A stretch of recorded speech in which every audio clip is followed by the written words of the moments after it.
Good evening, everybody. Welcome to our second mobility debate of the season, this time in Council District 2. We're very excited to have Jillian, Jon-Paul, Manny, and Sam with us, the four of the candidates for Council District 2.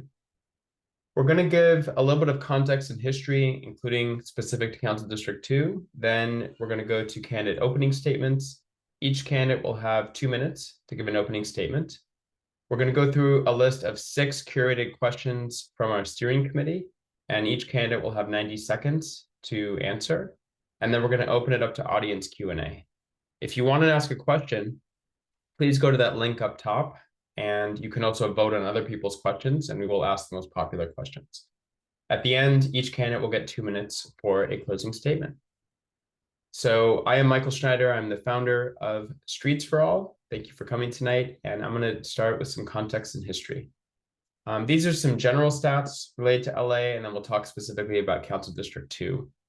The way we live with so many cars is really expensive, actually. And it's estimated that our local economy loses $19 billion per year from people just being gridlocked and stuck in traffic.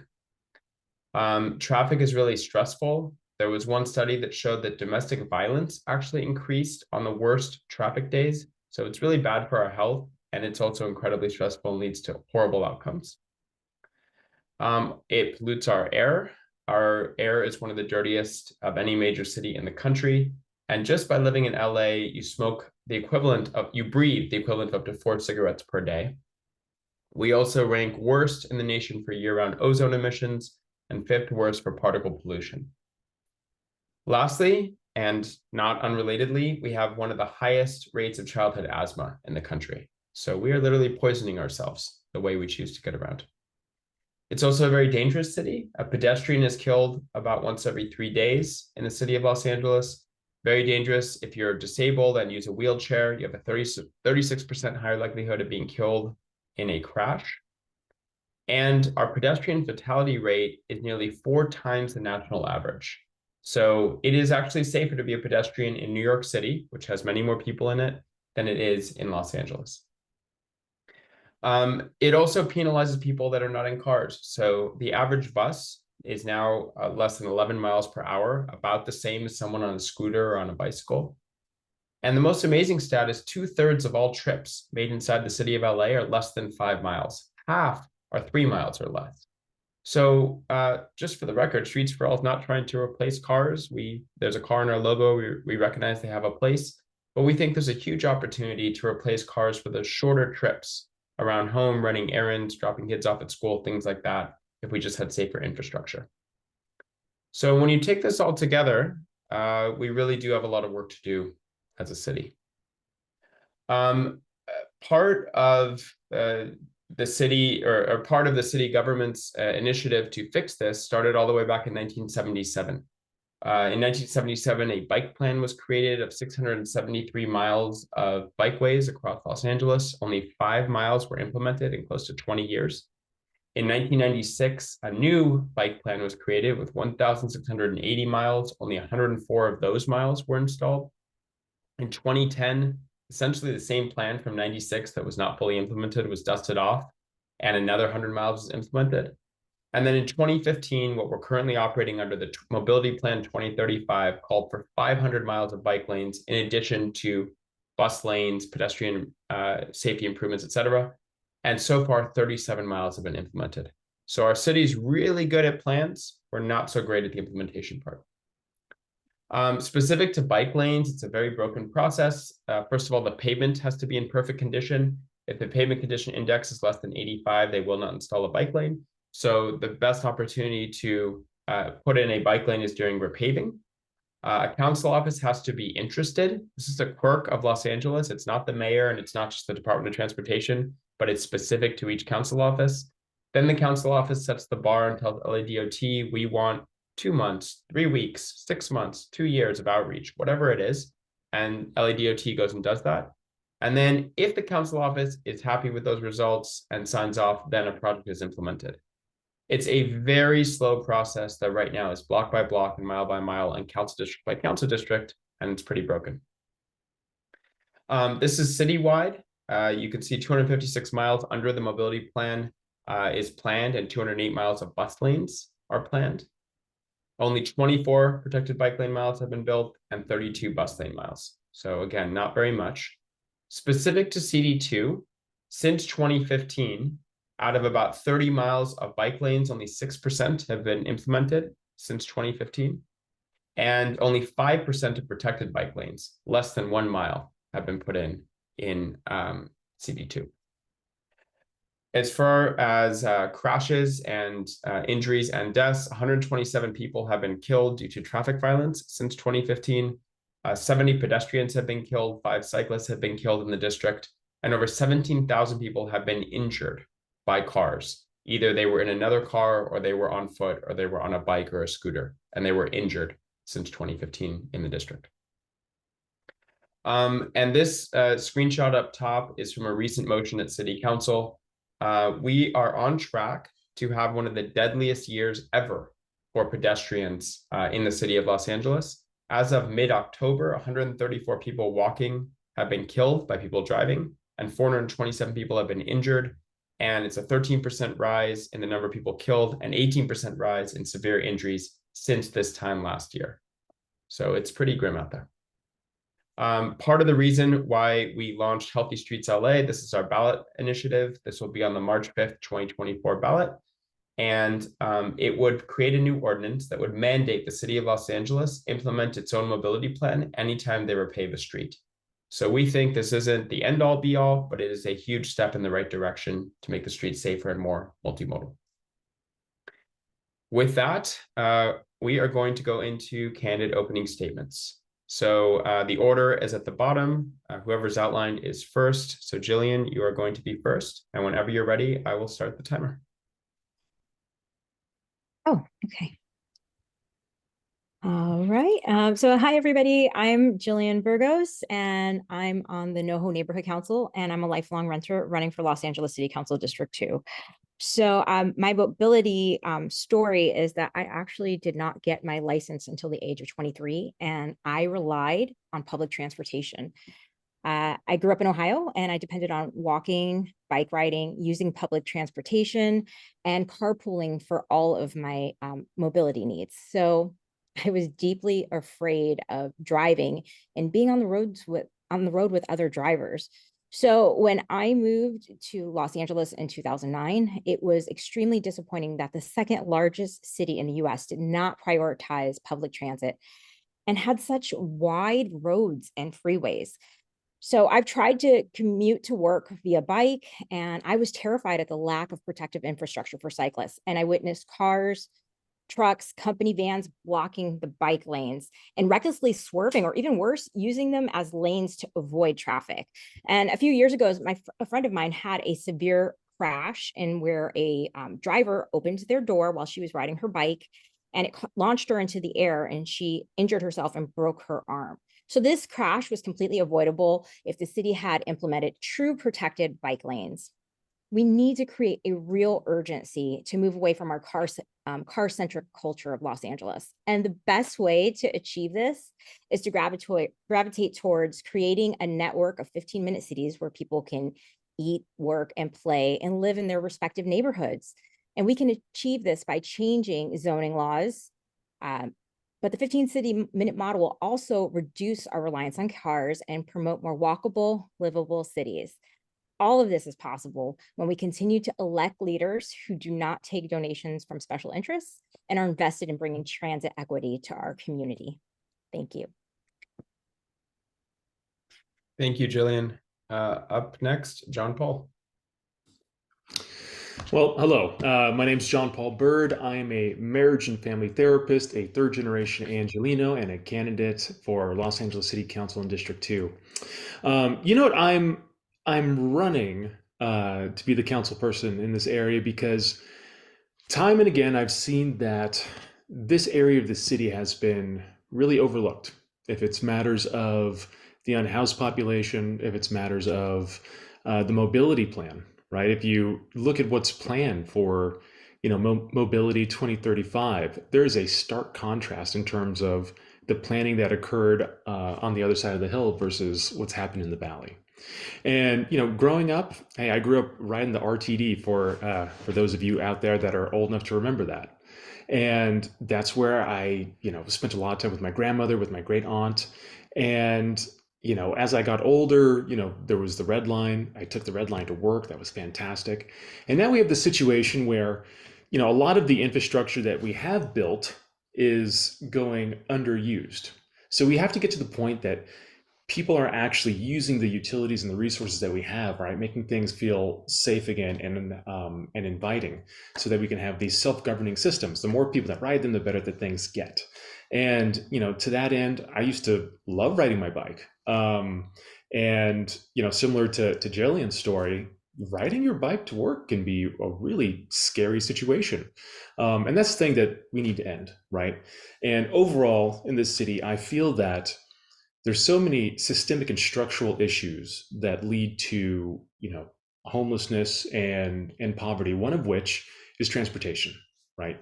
Good quality, clean transportation, accessibility, that is part of the very backbone of what makes the city run. And for that reason, we need to elect people that are going to get things done. Thank you. Next up, Manny. Good evening, everyone. My name is Manny Gonez. I am running for Council District 2 because on every metric, if you're a stakeholder in the city of Los Angeles, city's broken, including this issue. And I take this personally as a jogger, a third generation Angelino as well, someone who's raising a young family where we don't feel safe in our own community. There's been pedestrian deaths in our neighborhood. Oxnard Elementary, our current council president, refused to do the work that was needed, instead put band-aids, slowing traffic down, artificial things that calm traffic but doesn't stop the root cause of children getting run over by schools, right? And so with that being said, I am running because I also am a housing advocate. I'm an environmentalist, and this dovetails nicely into my vision of what the city can be, being very pedestrian friendly, being cyclist friendly, making sure we have the protections we need just to have a very green transit-oriented development, CD2, right? And city, really, it's not just about CD2, it's the whole city and the disconnect.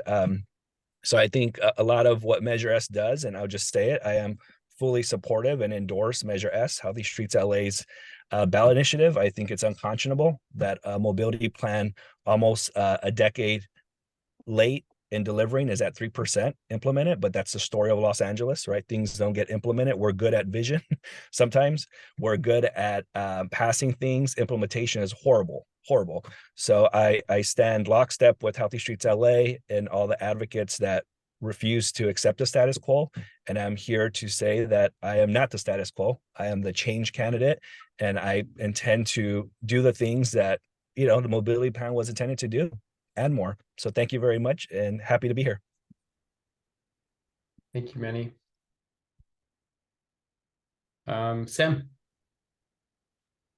Good afternoon, everyone. Let me thank Streets for All for taking on this pivotal work to improve mobility in Los Angeles and improve the lives of Angelinos.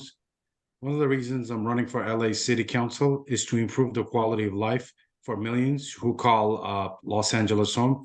I believe that an aggressive, comprehensive, and long-term planning to redesign our infrastructure with the environment in mind, it can make the streets safer, mobility more efficient and comfortable, and transform Los Angeles for future generations. We must put the lives and living standards of all Angelinos before profit, corporations, special interests, and therefore Streets for All Vision Zero plan with one of the most desirable climates. And there is no reason why we can't make it safer or more convenient for those who choose to bike around LA. There are countless benefits if we can transform our streets. We need to get behind Measure S and implement the city's mobility plan 2035 with countless organizations behind it. And this should be a no-brainer for LA. We must also reevaluate laws and regulations that are tougher to tackle, such as parking minimums, our metro system, and overall transit challenges. But we must not succumb to politics as usual. Bureaucracy and endless debates. As a lifelong public servant, labor and community organizer, I'm in a unique position to face some of the challenges head on and see them thoroughly and efficiently. And just recently, I took my 4-year-old and my 15-year-old on a bus tour, as well as metro tour, just to show them how Los Angeles is interconnected. But it's very interesting, the questions I got from my kids. So thank you. Thank you. And thank you so much for the support for what you guys are calling Measure S. I do want to say there was an error in the communication we sent out. We don't know our letters yet. There was actually an error from the existing occupant of CD2 that will be finalized this Friday. But we really appreciate it. For tonight, we could just call it Healthy Streets LA. I'm going to go ahead and turn it over to Katrina for our first question. Hi, everyone. My name is Katrina Kaiser, and I am on the steering committee for Streets for All. And our first question is about Vision Zero and the high injury network in Los Angeles.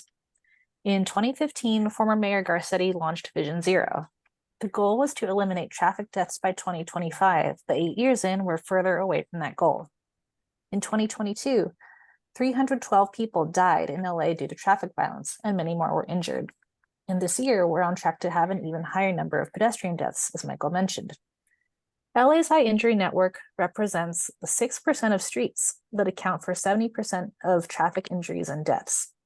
In CD2, this is nearly every major arterial: Vineland, Magnolia, Burbank, Cahuenga, Lankershim, Oxnard, Victory, Laurel Canyon, Whitsett, and Sherman Way are all on the high injury network.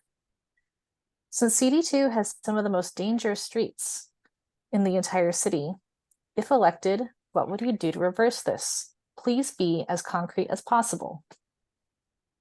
And we'll start with Jon-Paul.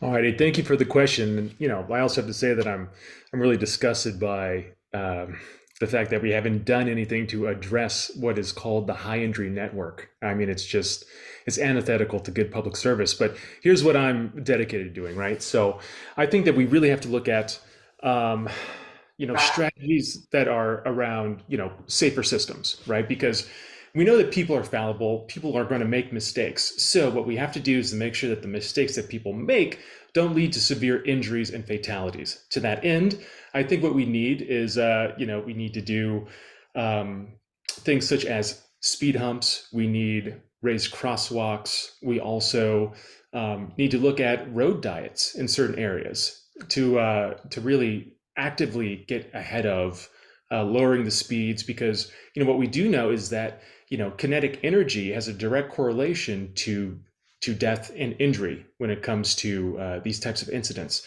So we have to slow down our streets substantially. The other piece of that, right, goes into pieces of that mobility plan. The more we have protected bike lanes, currently there's only 2 in the mobility plan, which is ridiculous, but the more that we have those, the safer it's going to be. So if we pair bike lanes that are protected with raised crosswalks and geometric designs, things along those lines, we're going to get ourselves to a place that we're seeing fewer and fewer traffic deaths and fewer times that we have to answer, why did this happen to my family? Thanks so much. Next is Manny. Yes, part of what I would do is, yes, protected bike lanes, making sure that those areas that are most problematic have some other traffic calming measures, and if need be, 4-way stops, roundabouts. We need to do everything, right, to be able to mitigate this. So right now we're doing very little, if nothing. And the other idea I have is just going back to affordable housing, right? We have affordable housing crisis. We know the more that we build along the main arteries, Lankershim, Laurel Canyon, others, this will help to make more friendly green, hopefully, right? Lots of greening, shade trees. Part of what I want to do is plant 1,000 trees in the first 100 days, because one, it's symbolic and it's great for clean air, clean water, but also to show the city that with the right vision to plant lots of trees and bring down the urban heat islands, particularly in the valley, we can do it. We just have to be thoughtful, right? And I think with that, having transit corridors where people can have walkability, be able to cycle, and then have more access to the bus the 24-hour bus access to the red line, access to multimodal, hopefully connectivities. I think we should also have docking stations where we just don't have bikes that are, hopefully all electric, but scooters all electric, and docking stations where folks could actually be able to do that. And to do that, we could rely on philanthropy to maybe advertise there so it's not cost burden, and then hopefully get more people out their vehicles, have more affordable housing and greener communities.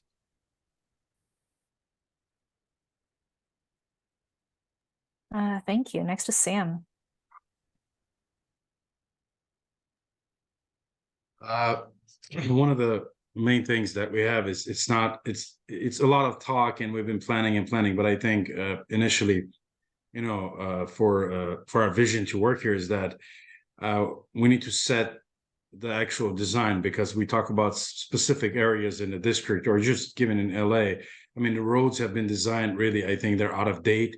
Some of the infrastructure is crumbling. The population has increased, and yet, neither the city nor the LA DOT has taken any really, efficient and empirical study of how these events occur. And number one thing I would do is just redesign the roads, pass ordinances to reduce speeds on given thoroughfares and highways that we call, which are really streets, and roundabouts, and increase also study lanes where we can further study into these events where they take place. If there's X amount of injuries and they're reported, on the injury network, the Los Angeles, DOT has to really immediately get to work and find out how we can work with the council office to reduce these fatalities, as well as redesign the roads, because it's not going to get, the problem will never go away. It's going to only increase because of population increase. And we need to, really start thinking about how we're going to move Los Angeles in near future. Thank you. Thank you. And finally, Jillian. So it's obvious with 2 years left on our deadline for Vision Zero that it really needs to be taken seriously. And our current officials have not shown that interest in making it a reality. So Vision Zero's purpose was to focus on pedestrians and cyclists through engineering, enforcement, education, and it boasts a commitment to equity and engagement. But we haven't seen any of these commitments even marginally fulfilled. So many streets that, as we know, and as we've all said, in CD2 are dangerous. And we jokingly and lovingly call one of the 6-way intersections the mouth of the valley. That intersection is where several streets cross. It's where we have Vineland, Camarillo, Tujunga, and Lankershim. And if you're a pedestrian, it is so scary to go across those. The only way we're going to get past this is if we reduce our reliance on cars. And a way to do that is housing and 15-minute city model. We need to also reduce the speed of drivers and extend times for pedestrians in the crosswalks. A lot of that goes into equity, not having enough time to cross for elderly people or people with children, have stop signs on all 4 sides of some streets, and also make it easier to implement slow streets and calming measures like speed bumps. And frankly, maybe something a little bit bolder like stopping right on red. So I don't know why it takes so long for some of these things to be implemented. They are very much common sense and will save lives.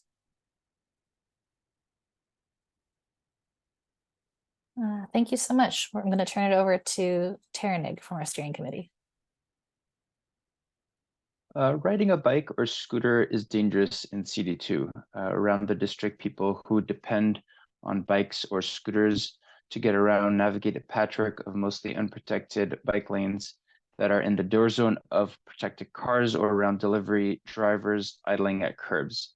In CD2, the mobility plan includes protected bike lanes on Lankershim, Vineland, Van Nuys, and Sherman Way. To date, only Vineland and Sherman Way have bike lanes, and they're not protected. In other words, there is absolutely no physical protection between fast-moving cars and people on bikes. Imagine if sidewalks weren't elevated.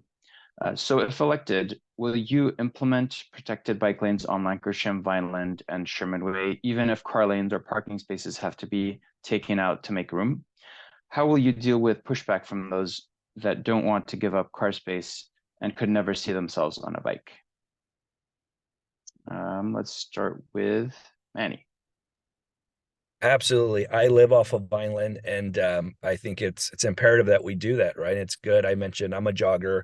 Lots of my neighbors are, and to be quite honest, folks don't feel comfortable. I don't feel comfortable. I jog on Chandler path, and I would like to see more connectivity to there, more arteries where we could actually do that. And on the pushback, I think it's pretty simple. It's public education, right? It's recognizing that we got to educate the community members, educate our neighbors, and more importantly, the policymakers, right? The folks that actually are pressed with doing the good work for the city, right? The 20% shortages that we have is an issue for staffing, but I have lots of experience working with these folks, whether it's HACLA, the Housing Authority, City of Los Angeles, LA Sanitation, planning, Bureau of Street Services. I've worked with them in the past. I work with them now in my current role with Tree People.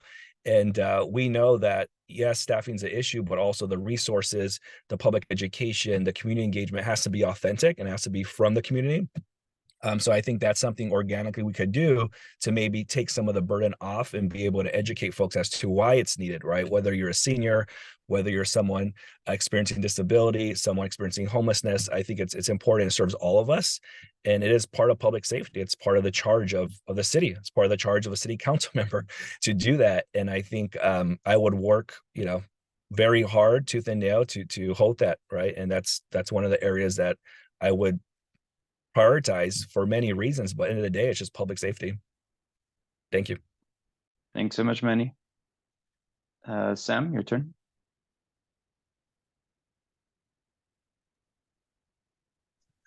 Yes, I will definitely support that. I do drive a car, but I also walk, we bike, with kids and family. And often, yes, it is absolutely dangerous to go on the street. That's why, I don't take my kids on the streets, but specifically on Lankershim and on Vineland, because it's narrow, especially on Vineland, we can definitely remove some car space. There's plenty of parking we have for future under the power plant land that we have that belongs to LADWP. We can move some community parking there along the edges, in addition to add protected bike lanes. And in addition, on Sherman Way, which my parents lived for a long time, going from 170 all the way on to west on Sherman Way, it's horrible, especially in the rush hour, or it's horrible. Just if it's dark, you're going to get hit by a car if you're not careful. Everyone is speeding on that road. I would definitely pass specific ordinances to protect the bike lanes, make it protective. In addition to that, many years ago when we brought, I've actively worked on events that evolved into be ciclavia, the roads that became sharrows. I would absolutely advocate and try to pass all of the protection that we can get for those protected bike lanes, because it's essential. 10, 15 years ago, no one believed in biking around city. It's coming to life, and I think it's doable. And the next council person, we can accomplish this. Thank you so much, Sam. Jillian, your turn. So I live off of Vineland, and I have firsthand experience with the lane being blocked, the bike lane being blocked, or watching cars zoom in front of me or get too close behind me. And I've actually heard stories from constituents on the NoHo Neighborhood Council, one in particular who has been hit a couple times. There is a U-Haul truck station on Vineland, and they quite often block that bike lane. So what good is a bike lane if it's blocked? And I think that we have the opportunity for amazing bike lanes. We have one of the best protected bike lanes in CD2 in the Chandler Bike Path. And the Chandler Bike Path spans, 2.8 miles, and it integrates the arts and murals, and it even has an outdoor community gym. It's so great that avid cyclists actually travel to our location just to enjoy it. And we need to prioritize the implementation of true protected bike lanes whenever we have repaving of streets and expand the network, especially near transit hubs and highly densely populated areas. So the mobility plan, actually going back to that, includes bike lanes on Lankershim. So we must be mindful if we want the bike lane infrastructure, bus lanes, and above all, DOT isn't fully staffed, and this is slowing down the planning and design work. And we need to fix staffing capacity at DOT, and we can pay for it by reallocating funds from services like LAPD, and who currently have over a third of our budget. And we need to invest in preventative measures more than reactive measures. And bike lane infrastructure is definitely that. Thank you so much, Jillian. And John-Paul. Well, you know what? Absolutely. I'm in favor of all these protected bike lanes. And I actually think that it's time to be bold. It's time to be extremely bold because, Los Angeles is the second largest city in the United States of America. So there's no reason why in the San Fernando Valley we can't mimic things similar to what they have in London, right? The cycle superhighway, which it's able to move tons of people. It's increased the amount of safety on the streets. It's been a complete boon in terms of climate.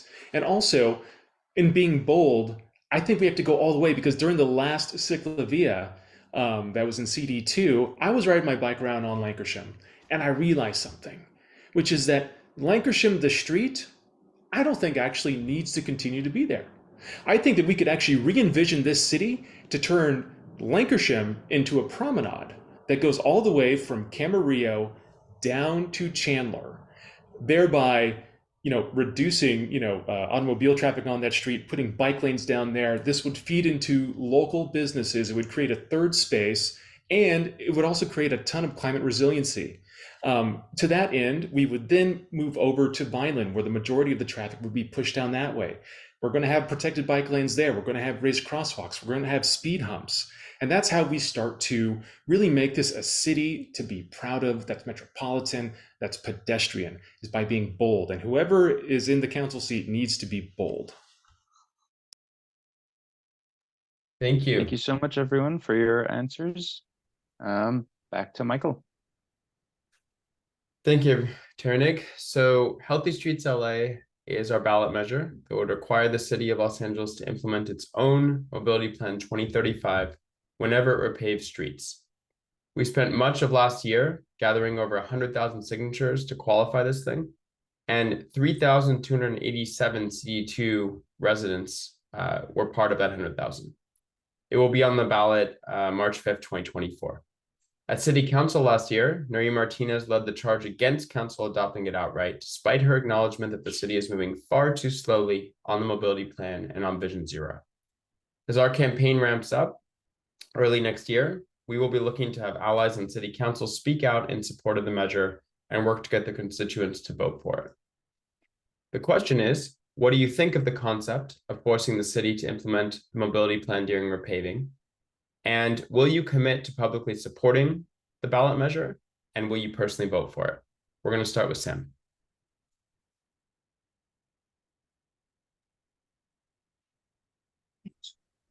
Yes, thank you. Yes, I will support, Healthy Streets LA on ballot measure, not just, by supporting, by, publicizing, by extending my message to everyone, but writing letters or, participating in forums. But I think we have to also take into consideration why it's so important, especially that just since 2015, only in 7 years, there's been, 3% of those, miles planned were implemented or constructed. So this is absolutely critical. We need to jump on it. We need to make sure that we plan Los Angeles, not what took place 100 years when it was designed by a car industry. We need to revitalize some of the other opportunities that we have in order to have healthy streets, healthy lives, reduce pollution, make sure that our city and our constituents are going in a healthy direction instead of having all these dangerous paths that we took because we heavily realized and let the automotive industry plan our future and our commute in on around Los Angeles. So therefore, I strongly support it. I will support it in public. I will support it once I get elected. I will work closely with, Healthy Streets LA, make sure that we find creative avenues, to move in forward and have future generations to be safe and sound. Thank you, Sam. Jillian, you're next. Yes, so I'm just going to start off by saying I would 100% support Healthy Streets LA, and I would definitely vote for it. So I think it's only logical to implement the mobility plan while we're repaving streets. I mean, we're already taking the time and effort and energy to repave streets. It's it's just a no-brainer to me. So I also think our system does need some change. So council members should not have discretion over some of these projects because in actuality, it kills a lot of good projects. An example of this was the Tier 1 bike lanes on Lankershim. So they've been halted multiple times and we desperately need them. So as a member of the NoHo Neighborhood Council, I also supported Healthy Streets, and we voted in support to write a letter of Healthy Streets. So I think anything that is going to promote not having a car-centric culture and promote healthy pedestrian and cyclist lifestyles instead is the way to go. And I'm an advocate for healthy streets. Thank you. Thank you. Jon-Paul.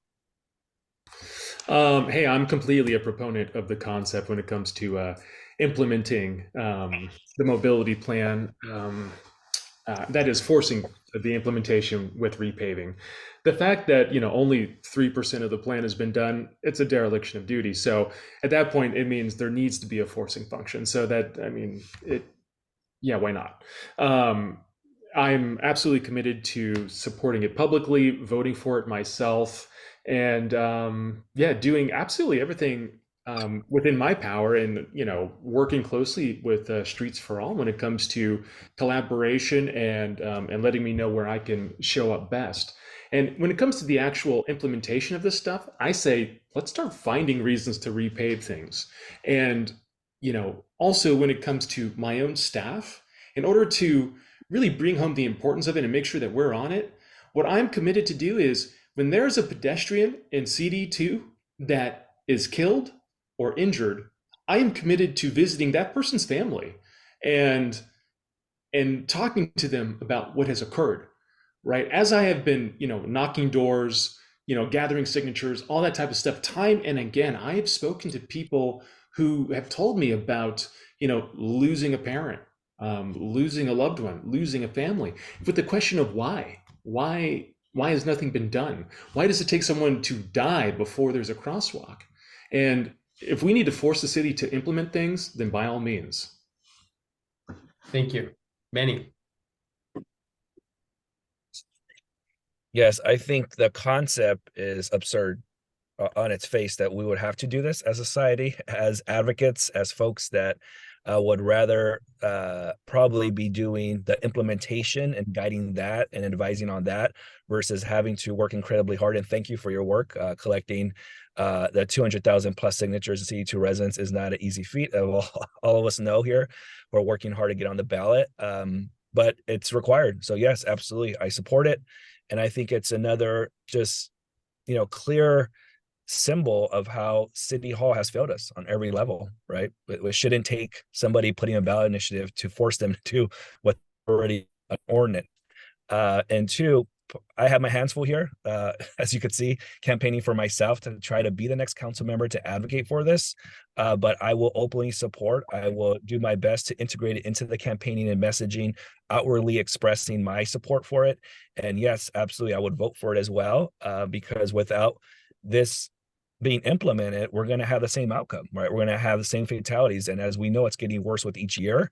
And the other piece, as environmentalists, I know through my work that cutting concrete is one of the most expensive things we could do. So repaving, I would love to not repave things to the extent we can and put more nature-based solutions where we can to actually have greener corridors and shade trees to reduce the urban heat island effect, but actually, bring some more walkability and hopefully more business throughout these corridors. People could actually enjoy them. Thank you very much. Over to you, Jenny. So question 4 is about the Metro Board. Currently, CD2 holds a seat on the Metro Board as part of the Los Angeles contingent. Metro's actions obviously impact the entire LA region beyond Council District 2. If elected, do you plan on seeking a seat on the Metro Board? And if so, what would your priorities be for Metro? And we're going to start with Jillian. Yeah, I would definitely want to have some impact on the Metro Board. So I would definitely seek out a seat for that, because I think our system has the potential to be so much more. We need to aspire for, a public transit system like cities like Berlin or Tokyo, where they have more, they go further out, they have more stops, or New York even. And I think we can also go to a fare-free public transit. I think that we spend a lot of money implementing transit for fare enforcement, and when instead we can provide ridership for free to the public. And when we provide ridership for free to the public, I think that's going to increase public safety, because we're going to have more numbers of people on the metro. And I think that we also won't be investing in the technology of having those fare stations collecting fare, the turnstiles, all of that architecture, that hostile architecture that we won't need anymore. Also, one thing I love and would love to see expanded is the Metro Ambassador program. And I think that, it's really nice that we have these people on there that are specialized in the metro and can help navigate people, give them direction on where to go and make them feel safe all at the same time, but they're unarmed. And I think that that program actually needs to keep on going. And we've seen a decrease in crime on the metro, 53%, and we can keep on going even further with that, with the expansion. So that's my opinion on that. Thank you. And now over to Jon-Paul. When elected, I absolutely do plan to seek a seat on the Metro Board. And while there, I would want to see an expansion of the Metro Ambassador program. I would also want to work on a system in which there was unarmed crisis response teams that were stationed, at different subway stations, things along those lines.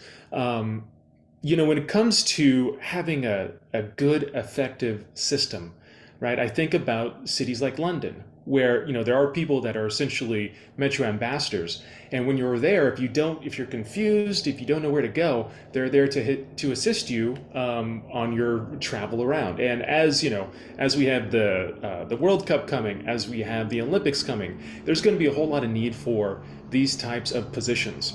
Further, I think that we need to expand our metro system substantially so that it goes to more places and makes it an effective system for people. And by making it an effective system, making it a safe system and a clean system, more people will ride it. And if you go to anywhere that has a thriving metro system, you realize that it's a self-governing system, right? It's a utility that everyone uses, and since everyone uses it, it tends to be very well taken care of.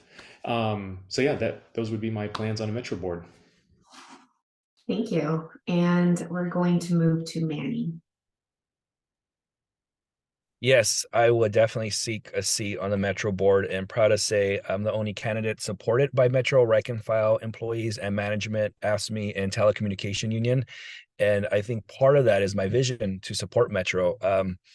I personally chose to live where I'm raising my family now, less than half a mile from the red line. For that reason, right? I believe in public transit. I believe in safe and reliable public transit. I've lived in different cities. I've traveled, as has been said here, to other countries, and what we do and how we treat our transit system is inexcusable, right? So I think for starters, we need to get federal investment into the city to make sure that as we build out Metro, as we make it more reliable, more safe, we actually have those federal dollars, right? So I think that's a starting point. And then two, working with the state wherever there is connectivity so we could draw down and not use so much of city taxpayer dollars would be great. And in terms of how Metro oversees its safety, I think those should be union jobs. Those shouldn't be non-union jobs. We need working family jobs in North Hollywood, in CD2, in the city of Los Angeles. So I would love to see any revisions, any upgrades to safety measures, unarmed safety measures. I think there should be unions, right? And I think the unions who are in Metro now should have a say there and a strong voice, and that would be my voice. And also, I think we need to protect the fare box. I think the fact that we don't do that, we're losing revenue and losing opportunities to improve the system. So those are some of the things I would do. Thanks, Manny. And over to you, Sam. I will certainly seek on Metro Board. I will seek a seat in Metro Board because I think back in '94 when I was growing up, I remember when they were digging Metro at Western and Wilshire, and there were so many promises made going back in time when it was just becoming, they were just digging and building the Metro. But I think we lost the touch because of various issues, the lack of promotion, lack of engagement with the public and the trust of public of using the Metro. But I think I will definitely contribute my advocacy for public transportation on the board, continue pushing public education and making sure that from very young age, we get riders, we recruit them, we make sure that they choose the Metro over a car, and the cost of the car and the dangerous dangerous pollution of the car, and hopefully invest in metro system and expand the grid, make sure that we reach from one end of the city to the other end without any hassle, and make sure that metro is the future of Los Angeles. Because no matter how we look at it, the reason people don't take the metro and they don't rely on it because it's dangerous. There's always crimes. I mean, the metro station in North Hollywood has been a stabbing central, and we want to make sure that we protect it. And while on the board, I will definitely make sure that we find every dollar out there to provide security, ambassadorship, and make sure that we encourage and invite more riders and build the entire metro system that reaches across the city. Thank you. Thank you. And now back to, did we get everyone? Yes. Okay, now back to Katrina. Thanks so much. Our next question is about the Van Nuys bike lane plan specifically. Van Nuys Boulevard has a protected bike lane on the mobility plan from Valley Vista Boulevard to Foothill Boulevard. Some of it has been built already in the North Valley, but most of it remains missing, making Van Nuys very dangerous to bike on. In the past, CD2 and CD6 gave Metro a green light to remove the bike lane when implementing light rail on Van Nuys. But our vision is that bike lanes and trains go together, and that we shouldn't have to give up a previously approved bike lane to get light rail at all. The street is up to 85 feet wide, which is plenty of room for both the train and bike lanes if we're willing to trade in a car lane. As council member, will you make it a priority to restore the planned bike lane on Van Nuys Boulevard, working with CD6 and Metro to get it not only put back in the plans, but also implemented alongside the train? And will you have the courage to do this, even if it takes space away from cars? We'll start with Jon-Paul on this. Yes. Yeah, very, very plainly, yes. That is something that I will advocate for. And also, it's interesting, the whole dynamic, because when we're talking about it in terms of taking space away from cars, right, this is something that actually does feed back into the whole notion of Vision Zero, right? That if you have less space for cars, then cars will not be able to go as fast and create as much kinetic energy, which causes injuries. So it actually makes a whole lot of sense to take this street that is 85 feet wide, putting light rail on there, putting a protected bike lane on it, and limiting the amount of automobile traffic as a measure to protect pedestrians that are crossing the street and things along those lines. Yeah, that's I'm going to keep it short and sweet. That's all I got on that one. An emphatic yes. Cool, thank you. Next is Manny. Absolutely. I would be honored and privileged to work with Councilmember Imelda Padilla on this. I think this is an area of, it just makes a lot of common sense. It makes sense for the environment. It makes sense for hopefully tracking business on that corridor. I used to live not too far from there. And while there are room for improvement and there is room for more business vibrancy there, I think this will help that and not the opposite, right? I don't think we need more cars to attract business. I fairly think the opposite. And we saw during the pandemic, right? That you have more walkable cities, you have folks coming in for different reasons or just active, passive recreation. It does hopefully bring more folks to be able to use this. Sorry, I'm getting distracted with the comments with in the chat. But with that being said, yes, I would, recognizing that sometimes what happens in the neighboring district affects other communities. I'm a firm believer of why we need strategic vision across the city and not 15 different plans with 15 different outcomes. And this is a good example of how that could be treated as such and dovetails nicely into my vision for what I would like to see the city. But with that being said, I also think it's about just public education, right? Going back to educating the public and the community and getting real authentic stakeholder engagement to recognize what would be the issues with adding the bike lane back, right? And then incumbent on city council and staff to be able to sell the story and be able to make the pitch on why it's good for business and the community. Thanks so much. Over to Sam. Yes, I strongly support that, but we also have to take into consideration that, we have to build this for the public to have access in order to demand or even ask them about come and share, let's change your car for a scooter or for a bike or for public transit, because we don't have the actual capacity to demand some of the things from the people. But I think specifically on Van Nuys Boulevard, it's definitely a doable position because Van Nuys Boulevard is quite wide. In addition to that, at the last Van Nuys Neighborhood Council, I ran into in the new council woman Imelda Padilla. We actually spoke about this, and she was really looking forward to engaging in some future development right on Van Nuys Boulevard, because it's such a long connection, from one end to the other, from north to south. And I think, as the next council person, it's definitely a project that I would tackle, because Van Nuys Boulevard, as you see, has quite a capacity, even in the back scene, to navigate with cars, as well as that designated lane for the bikes, and also the protective lane that it can stretch from one end to other. But I think, we have to start from one point where we can provide these resources and the pathway for riders. Thank you. Thank you. And finally, Jillian. Hi. So I think that I would definitely push for a motion that if any bike lanes are removed, that they should be replaced. And I would definitely work towards restoring the Van Nuys Boulevard bike lane. I think it makes perfect sense to add a tier 1, or even if we can fit it in, because it is so wide, we could possibly fit in a tier 4 if the room is available.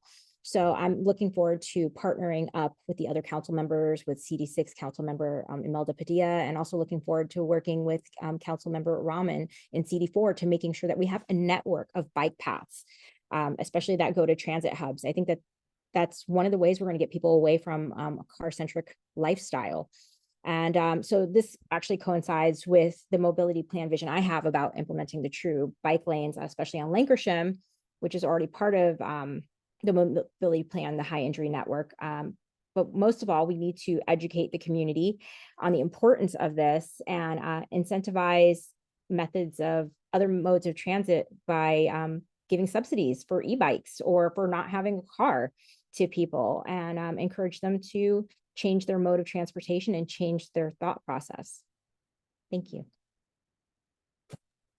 Thank you so much. Finally, back over to Michael. Thank you. This is our last curated question. We'll open up to the audience. It's about parking. Los Angeles currently has parking minimums that dictate a minimum number of parking spaces depending on the land use, both commercial and residential developments. Despite our transit-oriented communities program and AB 2097, we continue to allow developers to build as much parking as they want, including near high-quality transit. The District No Hope project is a key project in CD2, and we are excited to see more than 1,000 housing units in the space and 87,000 square feet of publicly accessible open space. However, we are dismayed that right above a transit station, the city is allowing 3,313 parking spaces, which is more than 2 per housing unit. This encourages residents to drive instead of take the transit system we are spending billions of dollars on to build and expand. So the question is, as council member, will you support eliminating parking minimums in the city of Los Angeles? And will you support parking maximums within a half mile of high quality transit? And we're going to start with Manny. Absolutely. I think it's important. I think part of our disaster of urban planning we've done in the city of LA, so much so that I'm proud to say, well, maybe not so proud as Angelino, my 5-year-old on walks, on jogs, when we're out, points out very clearly good examples and bad examples of urban planning, and he gives rationale. So my 5-year-old understands it. And when we go to other communities and other neighborhoods, other cities, you know, it's a travesty. So I think that's part of the original root cause of some of the issues. And I think we need to eliminate them. And of course, enforce maximums wherever there is high quality transit. And I think we should, a half mile, we could even probably expand it depending on what connectivities and multimodal options we have, like in other cities. And it's been said here, whether European or otherwise. I've seen those models. I've worked in those jurisdictions with the city of Chicago, for example, to do this. So I know what it takes. And it takes, yes, political will. It takes federal funding. It takes public-private partnerships, but really it takes the vision, right, to be able to get community behind something and make sure that their voice is heard. And that's kind of a trend you're hearing in my responses here. So if the community wants it and we know that they need it, I think we got to be able to integrate those elements, right, to be able to make the case why the parking isn't needed, but also you have to have the option, right? You can't just say we're taking away a parking space, but you know, for a single parent, for somebody who has to travel 50 miles across town, the way I grew up with a single mother on a fixed income, you have to have those options. And I think it's imperative that we also provide those options. Thank you. Sam? I would absolutely eliminate, parking minimums. One of the biggest things, holding Los Angeles back from more affordable housing and less auto dependent, future. If you look, and mathematically, it's 1.5 per resident in LA County are about 18 million parking spaces. And this is really cutting into a cost of development and so forth. One parking lot, one parking space in a structured building costs about 50,000 just to produce. And another one, and this is according to the latest, study, parking will be closer to 70,000 per space if it's underground. So if we eliminate these minimums and increase buildings, near transit and, access to public transit, the cost will be reduced. And obviously this would be passed down to the actual tenant or the next person who's going to own the property, who's going to purchase that specific, apartment unit. So it will definitely eliminate the burdensome cost when it comes to, parking minimums. So in this case, I strongly support that we remove parking minimums from planning, as well as strategically understand that parking is necessary, but often, people also take into consideration if there's no parking, they're going to take public transit, and we're going to, as a community, as a society, we will encourage them to take on public transit and use public transit. So this would definitely benefit, affordable housing as well and contribute to the future of urban planning in our city. Thanks. Thank you. Jillian? So I think the first thing that we need to do is just to change our mentality. So we are just so ingrained that car is the only way we can go. And the reality is we have a huge population and we can't shove parking in every available space. So I'm with Assemblymember Laura Friedman, who has supported getting rid of parking minimums. And to be honest, parking lots are just bad for the environment. They take away valuable land from housing. It reduces our green spaces, and they're not very attractive to look at. We need to reduce parking minimums, especially near transit hubs. So District NoHo would have been the perfect place to do that, since we have that metro station right there. And I think that, parking minimums attached to housing is costly, and it raises the amount of rent, and it reduces the amount of housing being built overall. So by some estimates, our urban land is 5% of it's actually being taken up by parking. And I think that's too much. Again, we can help encourage other methods of transportation by, like, people who are living near transit hubs, making metro free for them, having an incentive there, subsidizing e-bikes, or, subsidizing a pedestrian type of lifestyle and taxing cars. Maybe the rent costs more for those people who have parking spots. but we need to definitely change our mentality and reduce parking minimums. Thank you. Thank you. Jon-Paul. Yeah, I absolutely support the notion of eliminating parking minimums. It makes building affordable housing more expensive. It takes up, very valuable space that we could be utilizing for other things. And, also I think, the idea of parking maximums is also a really great way to look at solving some of these problems here.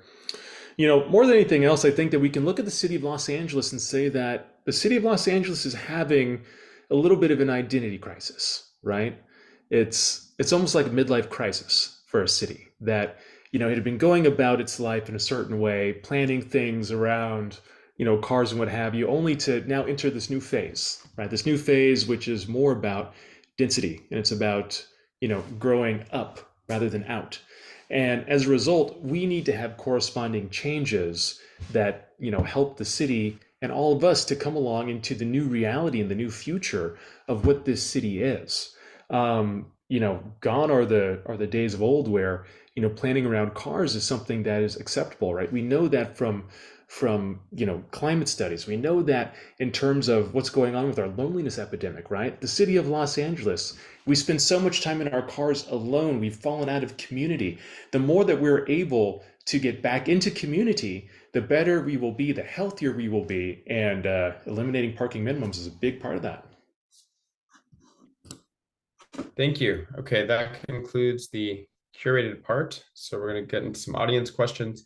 We're going to be more analog for this one. So if you see me do this, that means you have 5 seconds left. It's up to 60 seconds. You don't have to take it all for each question. And let me just get things ready for who went first last time. I apologize. I think it was you, Manny, right? Yes. Okay.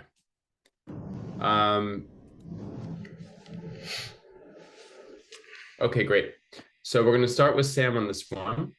The question is, what is your stance on Metro's proposed Sepulveda Transit Corridor project? I just had a little bit more color. I think what this person is asking, this does touch the edge of CD2. Monorail versus heavy rail. Do you have an opinion and anything else you'd like to say about the project? So we'll go ahead and start with you, Sam. I mean, absolutely. I strongly support that project, and I would definitely go monorail on that because, that will cost us less, and it will create more rapid construction of the lane, as well as it's also provide fun when often you ride in Europe, in densely populated cities like Paris or London, or even Hamburg, Germany. Their metro system is underground, but at some point you leave the tunnels and you go on rail, and you can see the beautiful nature around you. And I think that's the reason I would support it, because it will be cheaper to construct versus the method where we have to dig a tunnel. So, and it would be constructed faster if it's a monorail. So I would absolutely support it, and I would contribute as much as I can as a council person, make sure that we can have that as soon as possible, because we have the Olympics, we have the World Cup around the corner, and we're going to have a lot of visitors here. Thank you. Thank you. Jillian? So I definitely would support it. I'm a big advocate of heavy rail, and I think that it's a great way to reduce car travel and to incentivize people to actually use public transportation and connect different parts of our city. So, reducing car travel is something that we desperately need to do in our reliance on fossil fuels in order to reduce climate change and to help make our air more cleaner and breathable. And in the same time, we will reduce pedestrian and cyclist deaths with less people traveling by car. So I absolutely support that. Thank you. Jon-Paul? I support it as well. You support which? I support the notion of the entire project. Currently, I am supporting a monorail.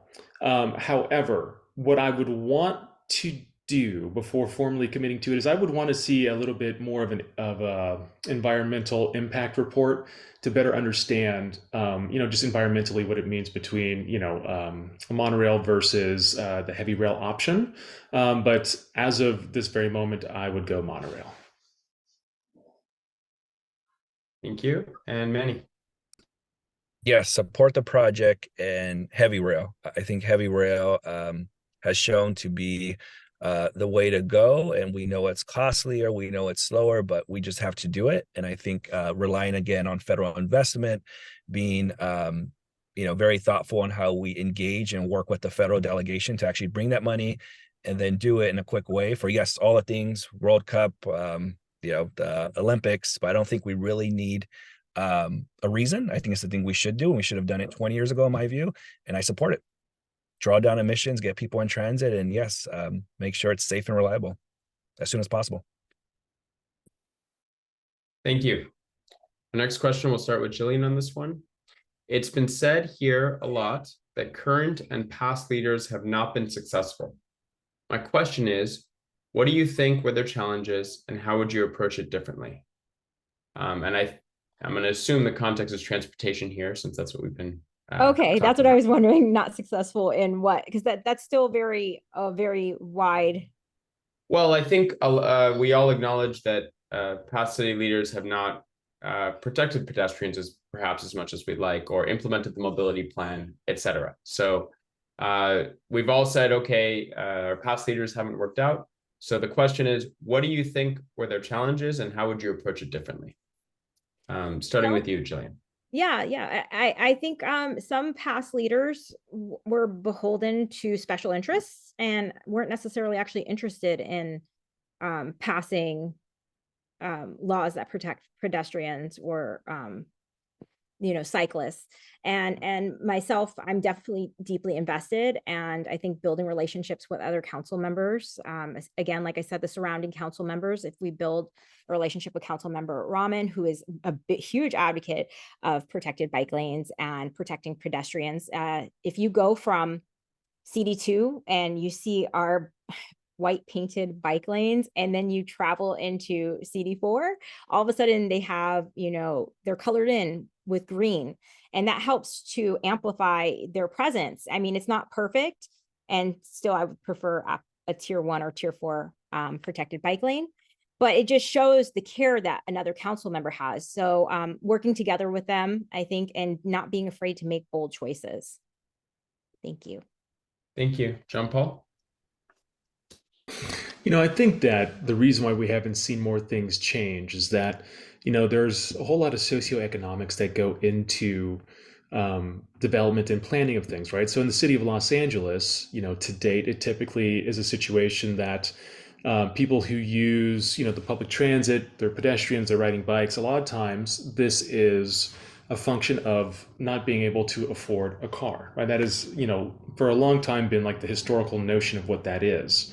And I think that's why we haven't actually seen things like that happen, right? Unfortunately, within, our current city politics, there's going to be more catering towards, towards the donor class, towards, high propensity voters, things along those lines. And, I think it's disgusting. I mean, this is one of the reasons why we need to expand the district so that we have more direct representation.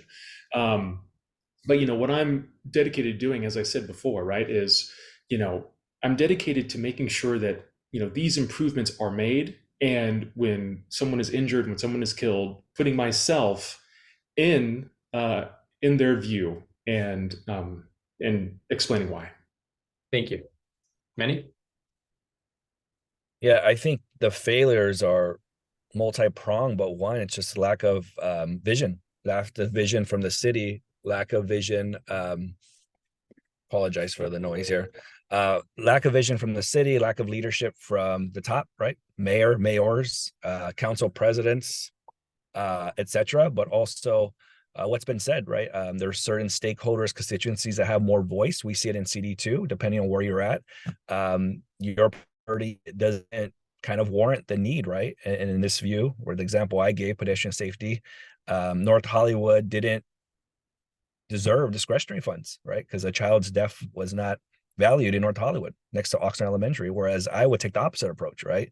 Let's find the money, let's get the money, let's use discretionary dollars. But I think that's one example right now in real time where the city's failed us and lives are at loss, and that's not okay. And so I will stand up and have political will and be able to push back against those folks to do the right thing. Thank you. Sam. Can you give me the question again, please, Michael? Yep. It's been said a lot that current and past leaders have not been successful. The question is, what do you think were their challenges and how would you approach it differently? It comes to will, and it's I think, my opponents, some of them said it exactly. It takes a lot of will, it takes a lot of work, it takes a lot of interest. So if you go back and look who really participates in voting and asks questions, North Hollywood was the murder capital of the world when I was growing up, but it has changed due to increasing immigrants, home purchases by first generation of immigrants. Now, someone like me is teaching them how to write letters to their council office, to their mayor, and so forth. So once we educate the public, empower the public, and hold leaders or elected officials on any level, on city, state and county, we can definitely get work done. And if there's a saying, there's an old saying, right? If the baby doesn't cry, they don't nobody knows what's wrong with the baby. So in same way, it takes a lot of political will, about accomplishment, and bold leadership and unpopular leadership. So I think the next public person has to definitely step up and make sure that he or she can definitely fight and continue fighting for their fair share. Thank you. Okay, we might be able to get through 2 questions. Definitely we'll get there at least one more. The question is, and we're going to start with Jon-Paul.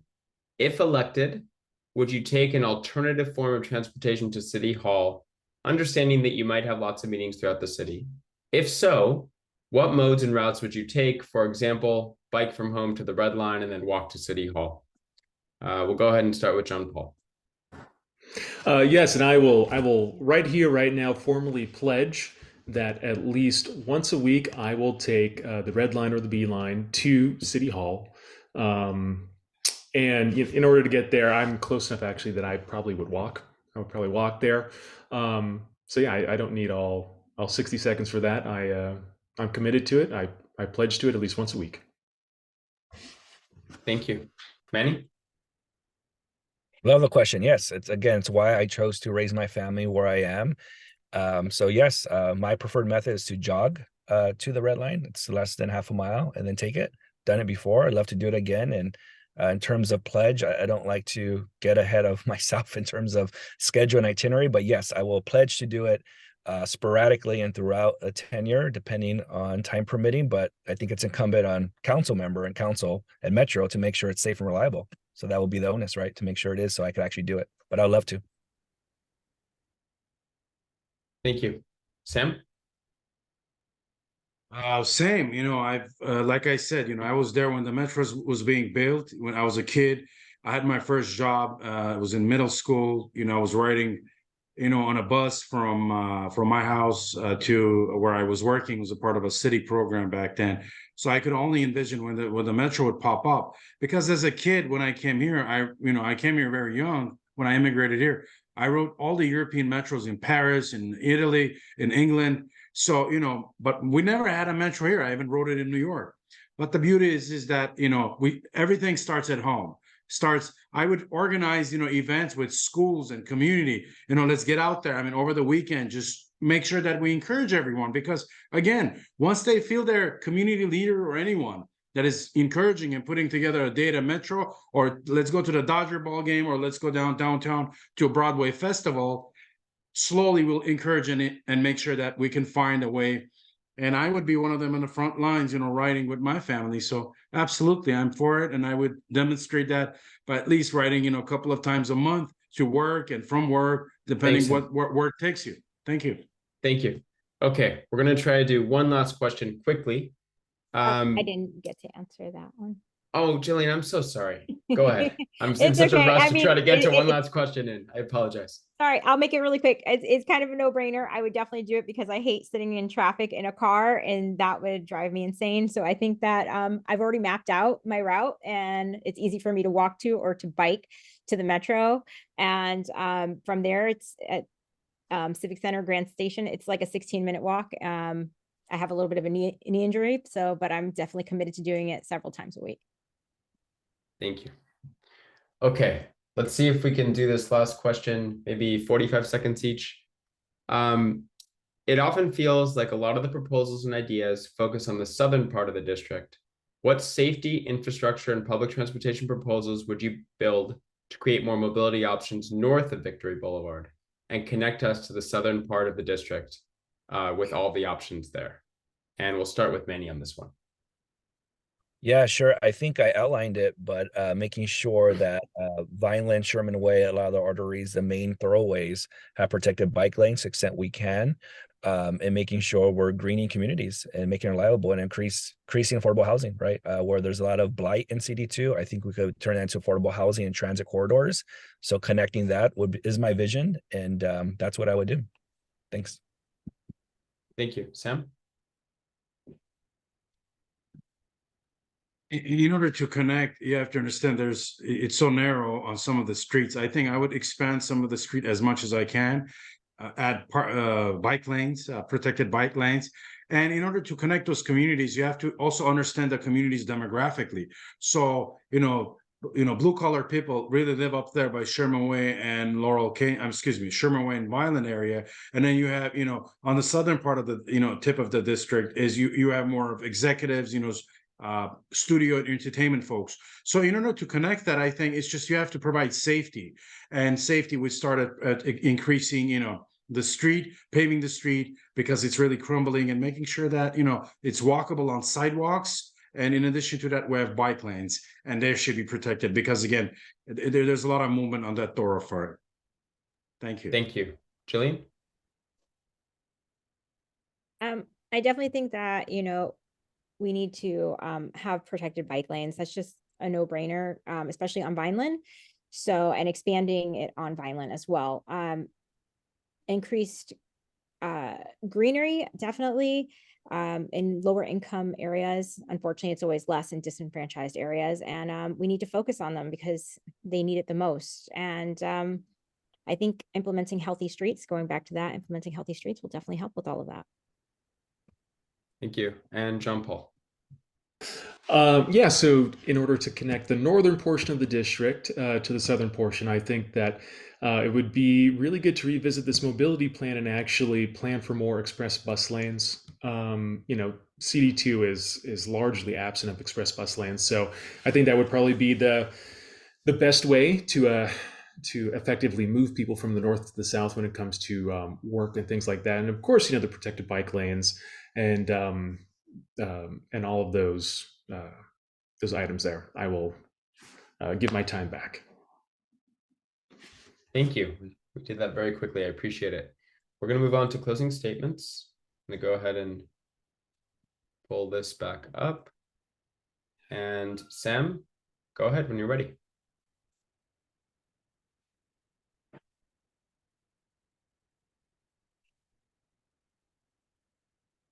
Sam, you might be on mute.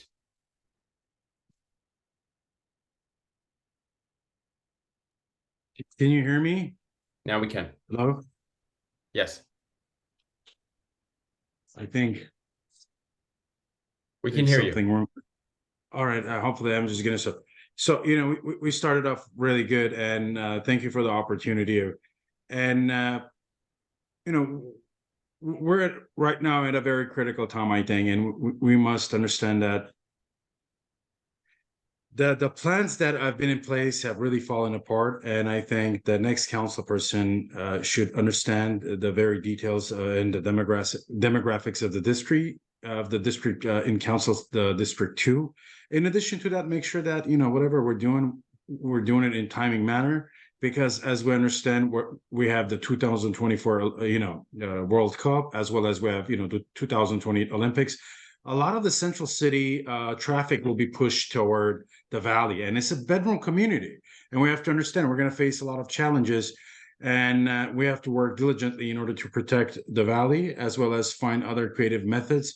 And in partnership with a lot of other city departments in order to keep the valley safe, keep the residents safe, and make sure that, the next council person is doing his or her job.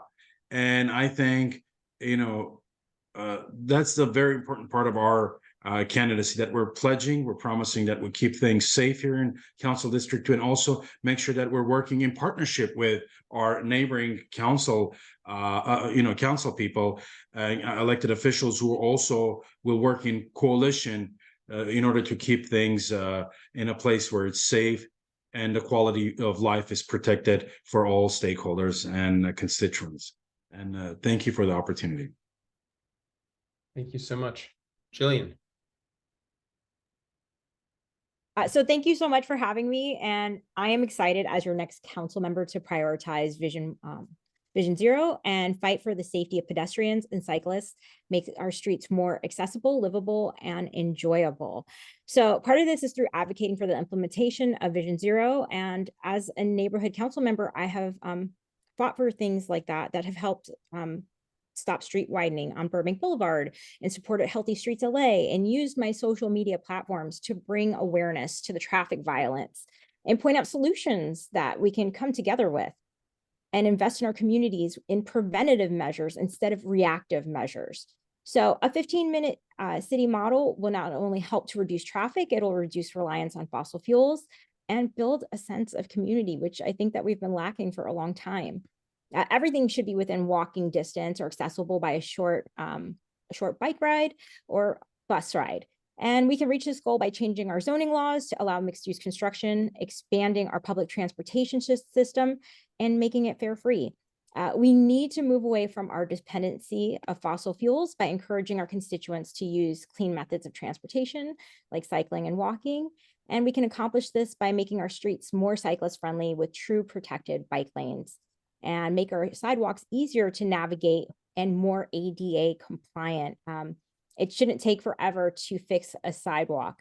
And we can help cool our streets by expanding our tree canopy with native trees. And that'll also give us cleaner air and more effective water management. So with the passage of Healthy Streets, we can show that it's important to invest in preventative measures instead of reactive measures. We always find money for reactive measures, but we need to find money for our people.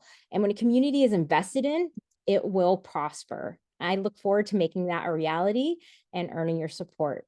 Thank you so much. Thank you. Jon-Paul? Okay, well, thank you for the opportunity to be here to answer these questions. So I'm a mental health professional. When I am conceptualizing the city of Los Angeles, I like to think about things through the lens of mental health, right? How do different things affect people's mental health? So when it comes to transportation, when it comes to our safety on our streets, when it comes to being stuck in traffic, one item after the next, right? There are substantial mental health impacts that occur as a result. So as a council person, every decision that I make, I am filtering it through, what does this do to people's mental health, right? I'm looking at the city of Los Angeles as its own living organism, essentially, right? That we have roads, we have arteries, we have all these things, and we need to look at holistic solutions. And in finding holistic solutions and focusing on the backbone of this city, which is the transportation, what we're going to be able to do is to address essentially many of the root causes of what leads to homelessness, to racial and economic injustices within our communities. It's a huge piece of the puzzle, right? Think about homelessness as a symptom, and it's a symptom of a larger disease. Within that disease, we have bad transportation. For an individual who's living on the bubble, if they use a car to get to work and their car breaks down and they don't have access to good transportation, that individual, because of the lack of our planning, because of systemic failures, that individual is more likely to fall into homelessness. And for that reason, we have to get serious. We have to build. We have to really keep in mind, we're talking about people's lives here. This isn't just about trying to become popular. Thank you. Thank you. Manny. Well, thank you, everyone. Streets for All. Thank you, fellow candidates, for those who show up. I appreciate it. It's good for democracy. It takes a lot right on a Wednesday with all the things we're juggling. And happy to say, can't wait to get out, campaign, and vote for whatever measure it is, but Healthy Streets LA. I think it's important. It's important for not just CD2, it's important for the whole city. And I share a lot of those values, everything that's been said here, the questions. I lead by example, and I want to be able to take that leadership and work with partners, trusted partners like you all, to get it done. And I'll be honored to earn your support and just be a thought leader, but also, be a learner. I don't know everything about transit development. I don't know everything about how we're going to electrify the grid and how we're going to create all these hubs that need to be built out and how we're going to do this in a thoughtful way that doesn't leave working families behind. But that's what you are here for, right? That's where we're here in democracy, to talk through, to make sure we work it out. Because I know what I know. I don't know what I don't know. And I'm happy to say that, and I'm proud to say that, but we got to be able to work together to get it done. And there's so many pieces here that can be elegantly put together, but there's so many disjointed stakeholders and issues that for some reason we can't come to common ground. And that's where I think what we need to come together, right? And that's the job of the council member. That's the job that I will take seriously, to be able to bring people together who may not agree on a vision, but as long as it's serving the whole community. And again, that's what the community wants, and that's what's good for the environment. And recognizing there's huge disparities in CD2, right? 24% tree canopy. It's a number that I think is skewed because it takes in Toluca Lake, it takes in North Hollywood, Sun Valley, and other areas. And I know because Tree People, the organization I work for as a policy director, did the analysis for the city, and it's old. It's going on 4 years now. So I'd love to see the growth of the tree canopy, but that's just one piece amongst many where you see the disparities. And we talked about the division between the northern part of the district and the southern. And I would love to bring it together in a way that's cohesive and works for everybody. So thank you, and have a good evening. Well, thank you so much. I especially want to thank the candidates. I know this isn't always so easy with such specific questions. We really do appreciate it. We think it's so important at the campaign level, well before people get elected, to be having these conversations. So we really appreciate your time, your patience. Thank you to our audience for asking questions. I'm sorry we didn't get to more. We did the best we could. No matter who you vote for, please vote. We have an abysmal percentage of people that vote in Los Angeles. So please get out there and vote in March. Could not be easier. It's now vote by mail. And have a good evening, everybody. Thank you so much. Good night. Thank you. Good night.